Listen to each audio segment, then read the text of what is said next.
ما تحلمش في البلد ديّة ولا تفكّر اللي أنت تحلم أصلًا. طيب ليه؟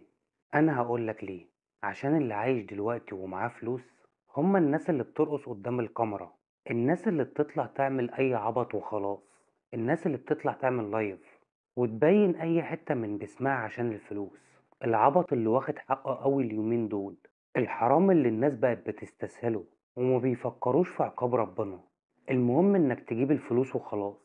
وأنت عشان تفكر تعيشها بالحلال بيتمرمط ويطلع عينك عشان 2000 ولا 3000 جنيه في الشهر. انت لو فطرت بس ولا شربت كوباية قهوة مع المواصلات هتلاقي الفلوس بخ راحت. ده لو انت لقيت شغل اصلا. انت عايش عشان هم يصعبوها عليك وبس.